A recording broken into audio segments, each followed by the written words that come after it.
On episode 129 of the Below the Belt podcast, Brendan Schaub compliments the boxer Anthony Joshua. Joshua is now, he's going to fight someone else. They're going to announce it later this week, sometime this week. And then he also posted this. That body is bodied up. No oxygen for negativity. Like a little behind the back slap about the EPO thing, whatever. Yeah, you would be pissed. Behind the back. That boy is bodied the fuck up. Yeah, he's bodied it. He didn't look as ripped as normal there, right? Well, maybe he's trying to get down a little because his cardio has been a little suspect. He did get too big at one point. It's a handsome fucking dude, man. It's so crazy. He gives everyone hope because he was a little kid. Remember I saw the picture? He looked like shit. Well, I'm not going to say he looked like shit. Well, he's just real skinny. He looked really different. Really that boy is odd. super bodied up. Yeah. Fine looking dude. Best looking dude in boxing, yeah? And cool Just accent. a couple 4 straight males in here can agree with that. And the accent, I think. That's helping him too. And a brilliant commentator. Yeah. Really good. Seems like a nice guy too. And he can fight. There you go. This one just came out recently. Too bad he fights chumps. What were you saying? This one came out recently. On a recent episode of the Believe You Me podcast, Michael Bisping comments on Darren Till's arrest. All right, here's a good story to talk about, and it's a bit of a shame, and we'll have a bit of a laugh with it. But I hear that Darren Till got arrested. What happened with on this Thursday now? night? Yeah, take a look. Allegedly. Well, no, I don't. Well, I don't know if it's allegedly. Maybe he did get arrested. Darren Till arrested in Canary Islands for allegedly trashing hotel and stealing cab. So he was definitely arrested, allegedly trashed a hotel room, stole a cab. Yeah, so Tenerife is one of the Canary Islands, and for the American listeners, it's a very, very popular destination for Brits to go to, you know. The English kind of invade the Mediterranean and the islands and the Canary Islands, you know, throughout the year because the weather in England's crap, you know, and you can get a real cheap flight to all these different places like Marbella, Magaluf, Ibiza, Canary Islands, Tenerife, which is where Darren Till was, a relatively cheap package holidays. You know, you can get a flight there for next to nothing, very, very small amount of money. So the English are always there. Brits abroad, we're called. And it's like garbage people because they're looking for the cheap. Yeah. So it's not even like... not everybody's garbage, but there is a certain section, and they are the Brits abroad that give you a bad name. They're out there. They got the Union Jack towels. They're all hammered. You know, they're getting as wasted as possible. They're being obnoxious. So they're like the Americans giving the British of a Great Britain. bad name. I'm telling the you. way that people look at Americans just in general, these are the British version of those people. 1,000,000%. Like, yeah. They're at the pubs at 9 o'clock in the morning. They're drinking Stella Artois, which sounds very nice. They're watching Only Fools and Horses, which is a British sitcom. And then they're waiting for the football, the soccer to start. And they just get hammered and, very obnoxious. But they do have a bloody good time. And Darren Till, by all accounts, I don't know. I'm only basing this off from what I've read online this morning.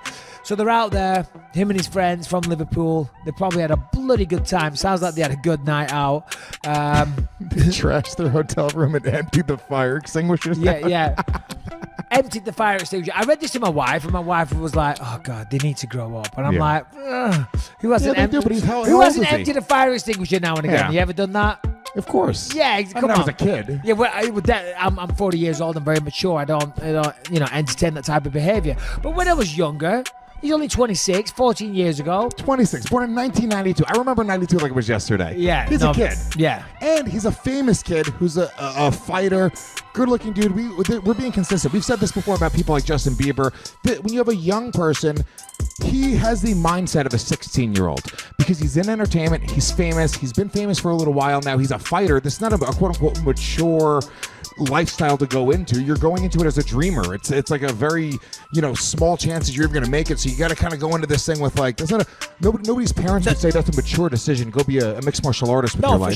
For sure, absolutely. When I started, it seemed like madness. But the thing is, and I know some of his mates, and they're bloody good lads. They're fucking hilarious. One thing about Scousers, right, from Liverpool, they have some of the best sense of humour, and they will have you in pieces. They will rip the piss out of you. They will bust your balls. Like the East Coast in New York, they talk about busting balls. They ain't got shit on the Scousers, man. That's what they do, man. They just rip you apart, and they're very, very funny. So I guarantee they had a very, very good night out. And then now the story goes is that they got kicked out of the hotel for trashing it. I mean, trashing it. Come on, they let off the fire extinguisher. They might have made a bit of a mess. But the And you hotel you put that card down. I'm gonna pay for it. Yeah, exactly. The hotel manager kicked them out, so then they went across the street to another hotel. Let's get off the SpongeBob cup. I'm sorry. I must admit, I'm very possessive over my SpongeBob cup. I really think I drank from it like three times. Sometimes, You guys on video have sometimes memes? I come down here and I will have guests staying, and I see them drinking out of my SpongeBob cup, and I'm like, that's my fucking cup. Right? You can help yourself to the entire house. Do whatever you want, but don't contaminate my cup with your saliva. I don't know. If you guys rewind, I might have drank out of that cup a couple times throughout the show. We're sharing the cup like a homosexual couple. Just a bright yellow cup on Easter Sunday. Where were we? So they've had a good time. They've left the hotel. They got kicked out. They tried to get another hotel. Apparently they were denied. So then they've called a taxi, and apparently when the taxi showed up and the guy, the driver was loading their luggage into it, allegedly, according to the reports, Darren's jumped in the driver's seat and driven off. And now the charges, apparently, stealing a taxi. But how are you going to steal a taxi? It sounds to me like they were just having a laugh, because the driver is putting their luggage into the boot of the car, the trunk, and they've driven up, probably just having a laugh. You know what I mean? But the charges is that they've arrested it. Sounds to me like they had a bloody good time. They were arrested in Costa Deje, the largest island in the Canary Islands, blah, blah, blah. There's no news reports. So, look, here's the thing. Yes, they were just having a good time. But, I mean, for all intents and purposes, they stole this guy's cab. Now, and not only is it just his car, that's how he makes a living. I know, that's it. My God, Darren, what are you doing, And he can't do anything. He's got to take it because he's a bunch of fighters. He's going to stand there while they drive away in his car. And he's going to call his wife and make up a story. Even if he could catch them, what is he going to do? Really tried to fight the guys off. But he is in Spain. Is it Spain? Well, yeah, Canary Islands is part of Spain. It's part of Spain, Lewis. They belong to Spain. Search it. Google it. All right. Listen, I didn't know that. It's part of Spain, and I'm just saying, Masvidal has Spanish connections. You're really stretching for this one, aren't you? I don't know. Maybe you there's think something it was there. I don't payback know. for Masvidal? Okay. I don't know. Be like, hey, we got to get this guy, Detective Bisping over here. He really figured it out. Hold on a minute. It's Masvidal. It is. It's Masvidal. Get it. By the way, last night it was him in front of a giant map with a bunch of red and a strings whiteboard pointing with everywhere. ribbons and pins and everything. With Masvidal in the middle. All signs old point newspapers. to Masvidal. Yeah. Well, look, it kind of reminds me of the Conor McGregor thing, because Conor McGregor was arrested for strong arm robbery, and it sounds on the surface, you go like, oh my God, Darren Till stole a cab. It's like, no. I'll be honest. Listen. He was playing a prank. He was drunk. He was stupid. And Conor McGregor wasn't trying to strong arm rob somebody's phone. He grabbed the phone out of somebody's hand and smashed it, which is, it just sort of sounds... I'll be honest, and I shouldn't really say this on the podcast, but I mean, come on, who has it? I've never trashed a hotel room, but I've definitely had hotel rooms that when I left, you could describe them as being trashed. Do you know what I mean? I've never purposely trashed a hotel room, but like I remember when I fought Matt Hamill, we had a nice hotel room, and then we had a party in it, and there was about 30, 40 people in there. It was a big suite, and then at the end of it, everyone left, and it was a mess, and people were using... It wasn't my hotel room, thank God. I thought you put Matt Hamill in your hotel room, you turned the lights off, and just watched him trash it, trying to find the light switch. It wasn't my hotel room, but some of the people in there were using... There was a stand-up lamp with a lampshade, and they were using empty beer bottles and the lampshade as a basketball hoop. Oh, hilarious. You know what I mean? And just because it's 10 o'clock in the morning, and that was, 12 years ago as well, so I was 28, disclaimer, and it wasn't even my hotel room, but that's what was going on. That room was a disgrace. Now, my point is, you know what I mean? Does it make him a criminal? No. Does it make him probably owing some money to the hotel? Probably have to get his credit card out and say, okay, you know what? I owe you a few hundred for that. My bad, my apologies. Maybe a new lamp. Maybe clean that up or whatever it is. And then, because they're hammered, the taxi driver showed up and he's done that. And he's probably, they're all probably rolling about pissing themselves. But the interesting one is, though, was he drunk when he drove off in the cab? Definitely. Because he had 100%. To be wasted. 100%. Are you crazy? Of course. But there's no talk of a DUI. Thank God. And by the way, I'm not trying to grass him up or rat him up. You know what I mean? Well, I mean, obviously he was drunk. There's no doubt about it. But they probably had to have caught him behind the wheel. There's probably he can say he didn't drive it. The guy who did drove it ran away. That's what I would say. Do you know what this reminds me of? When I heard about it and he jumps in the car and drives away. Have you seen and can you remember the movie Enter the Dragon from Bruce Lee. I don't remember it At well the enough. start, two cops walk up to Bruce Lee and they go, oh no, it's not to Bruce Lee, it's to, I think it's Jones, Black Belt Jones, the black guy. And they say some very racist words, which I won't repeat. They go, hey, where are you going, beep? And they go, oh, this beep got a passport. And, Hong Kong via Hawaii.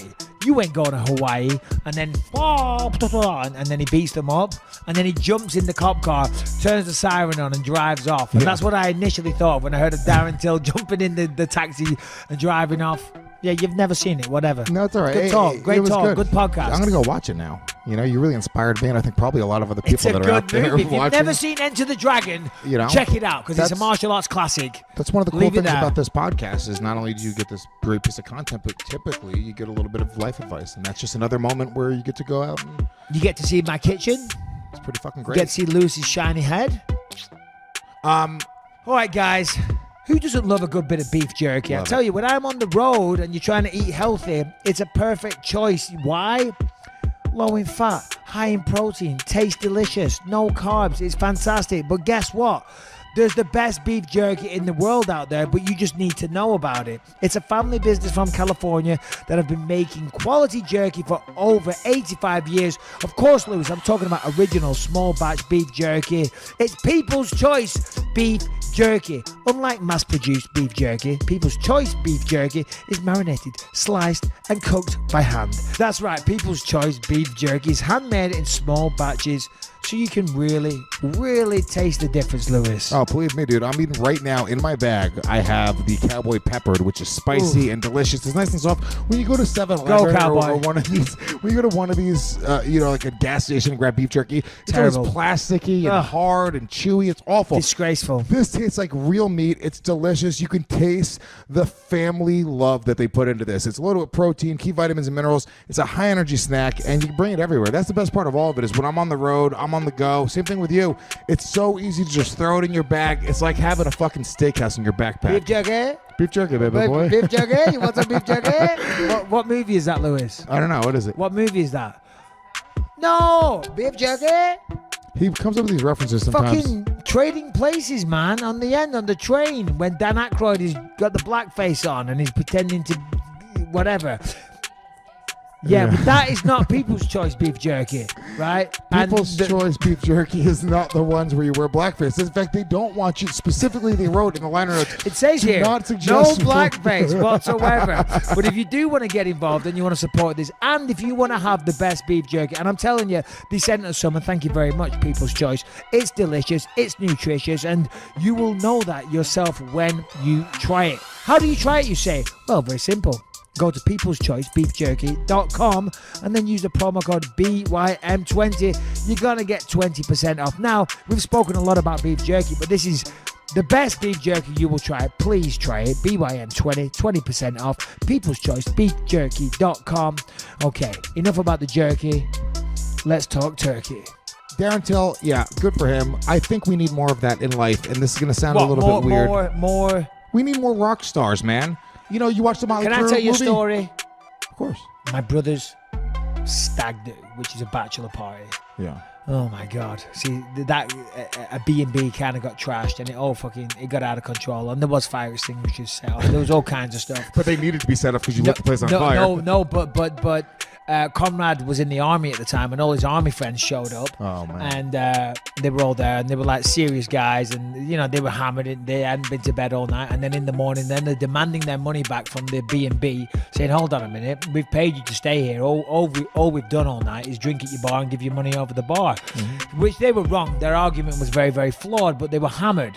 And anyway, I'm like, okay, I'm tapping out because this looks like it's going to get nasty. You know what I mean? So I disappeared off, and I walked down the street to get a drink, and I'm walking back. And as I was walking back, the SWAT team of police pulled up. There was like riot vans of cops, like 20, 30 cops with shields and helmets and all sorts, all running in to the bed and breakfast. I was like, yeah, I chose the right time to leave. So yeah, it got a little out of hand. Hey, I've never tried. I haven't made enough money in my life to trash hotel rooms. That's really what it comes down to. Well, that's just a dick move, though. To purposely trash a hotel room is just a dick move. As I'm saying, I don't think anyone really does that because you're an asshole if you do. I think maybe a party gets a little bit out of hand. Maybe, yeah, but there's also just, you see those, the rock stars back in the day, Motley Crue and Guns N' Roses, and these guys get just obliterated, and it's sort of fun. Yeah, but they're expected to do that also. Of course, but I think we Do you need know more what I of mean? that. There's a little bit of the keeping up appearances with that. But why not in MMA? Like Conor McGregor, this is what we talk about all the time, or any of these guys. It's like, there needs to be some characters. There needs to be some rock stars in the world. People need to be bad boys. Not everybody needs to be a role model or a goody two-shoes.